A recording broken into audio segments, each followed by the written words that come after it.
bientôt le M23 sera maîtrisé.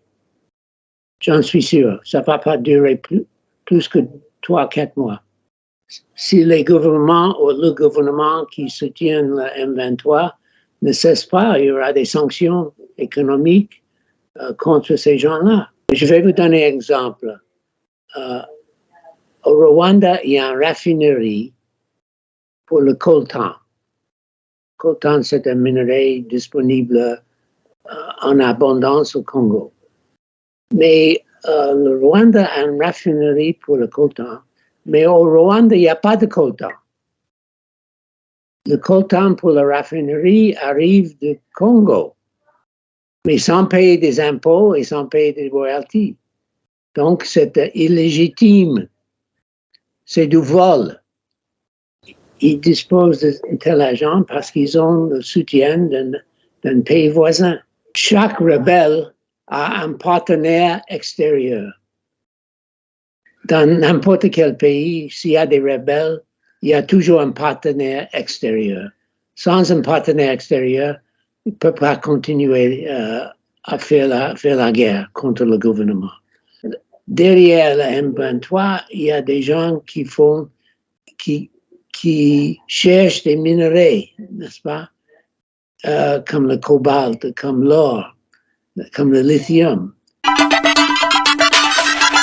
Info 243 au cœur de l'actualité. Dimanche 13 novembre, mesdames et messieurs, bonjour et bienvenue en direct de Kinshasa. Nous prenons M. Herman Cohen, ancien secrétaire d'État américain, ambassadeur honoraire des États-Unis d'Amérique. M. Herman Cohen, bonjour. Bonjour. M. Herman Cohen, quelle lecture faites-vous sur la situation qui prévaut en RDC, cette crise de relations diplomatiques entre la République démocratique du Congo et le Rwanda, et comment vous entrevoyez l'avenir diplomatique et l'avenir politique de pays de Grand Lac par rapport à cette situation? Écoutez, je crois que la situation dans l'Est du Congo est très grave et je crois que il y a une agression contre le Congo par des autres gouvernements. Je ne sais pas lesquels. Les Américains n'ont pas accusé qui que ce soit, mais sans doute ça vient d'un pays voisin. Je ne sais pas lequel. Il y a des gens qui disent que c'est le Rwanda, il y a l'Ouganda, il y a le Soudan. Je ne sais pas, mais de toute façon, il faut que cette agression par le M23 cesse tout de suite.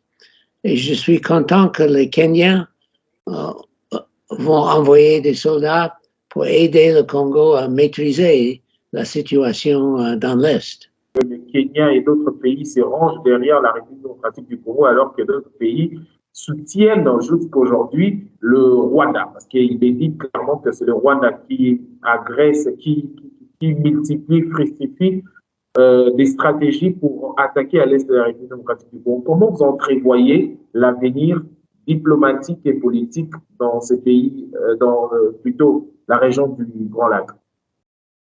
Écoutez, si les gouvernements ou le gouvernement qui soutient le M23 ne cesse pas, il y aura des sanctions économiques contre ces gens-là. Comparativement à ce qui se passe à l'Ukraine, la République démocratique du Congo également est victime d'agression. Et pourquoi ces silences face à cette agression? Pourquoi est-ce que le monde n'arrive pas à réagir? Écoutez, je ne sais pas pourquoi, mais je crois que bientôt le M23 sera maîtrisé. J'en suis sûr. Ça ne va pas durer plus que 3-4 mois. Vous aviez également suivi la déclaration du secrétaire général de la MONUSCO, de l'ONU, Guterres, qui dit que M23 dispose d'une puissance de feu ou arsenal militaire plus qu'une armée régulière.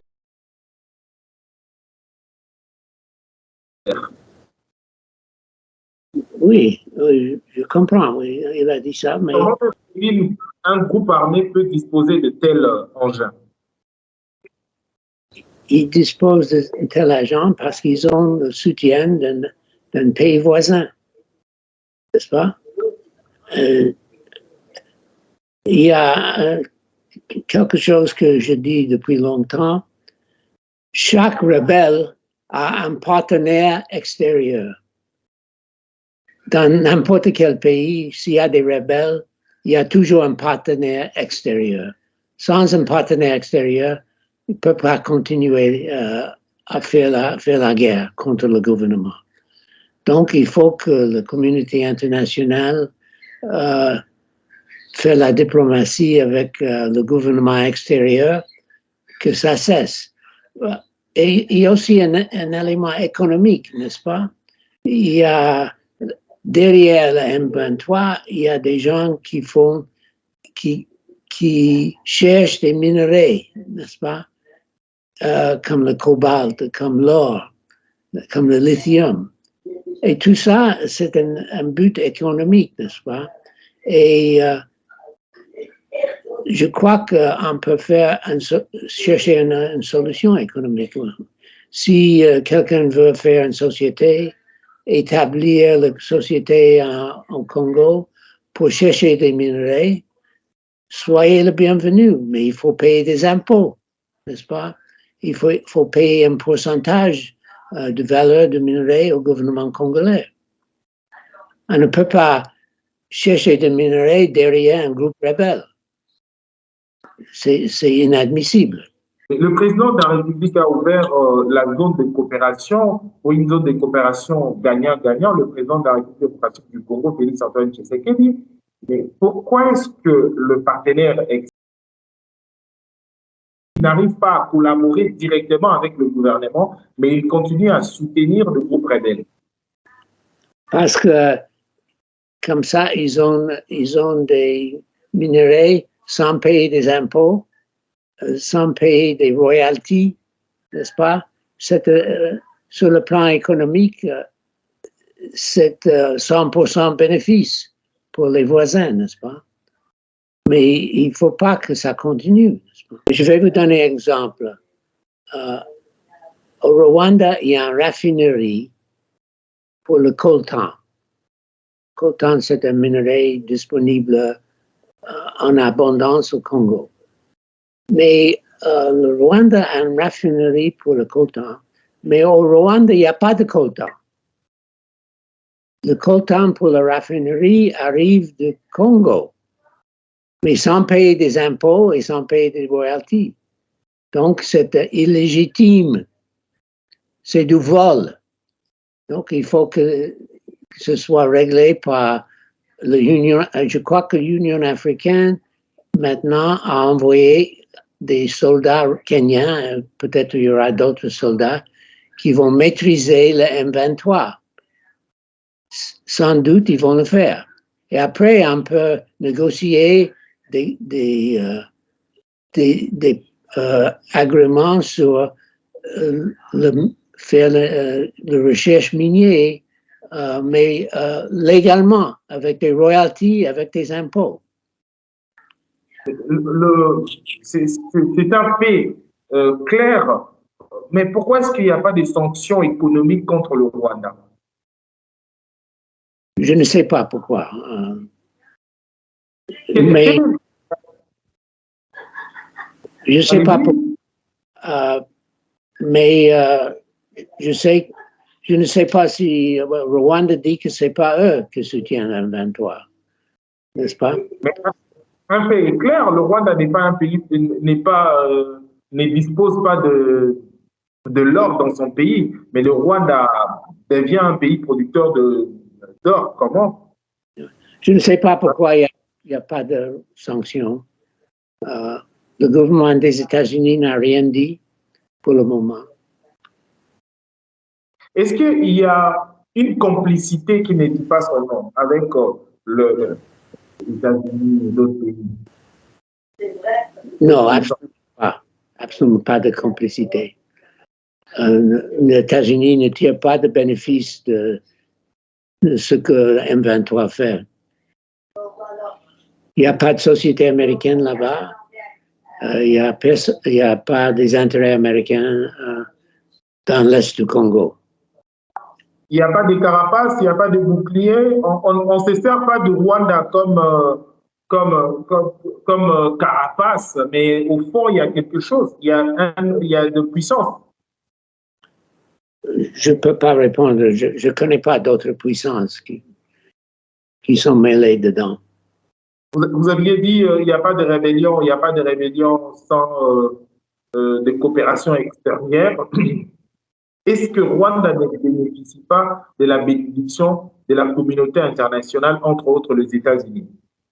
Oui, il y a un soutien économique dans le cadre de développement, aide au développement pour le Rwanda, oui. Monsieur, il n'y a pas de rébellion sans une puissance extérieure. Le Rwanda également, sur le plan d'effectifs, le Rwanda n'a pas une armée puissante.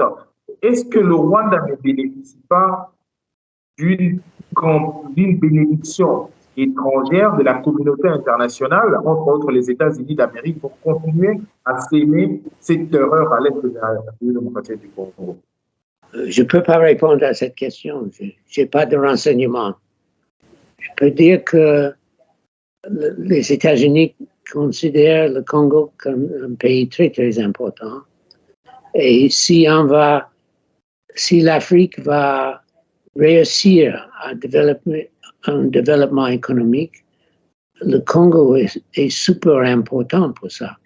Et je n'ai pas parlé du forêt tropicale congolais.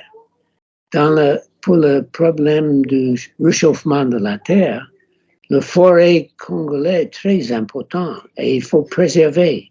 Il ne faut pas couper les arbres.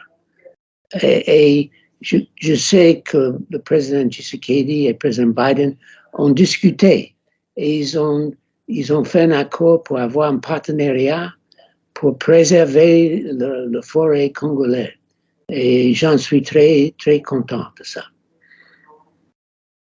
Mais pourquoi est-ce que les États-Unis d'Amérique ne soutiennent pas la République démocratique du Congo pour en finir avec cette insécurité,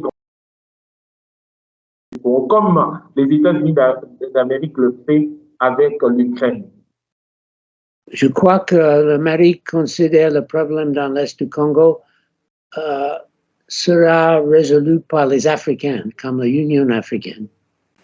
Merci, M. Herman Cohen. Je rappelle que vous êtes l'ancien secrétaire d'État américain, ambassadeur honoraire des États-Unis d'Amérique. Merci pour votre disponibilité. C'était un plaisir pour moi. Merci. Info 243 au cœur de l'actualité.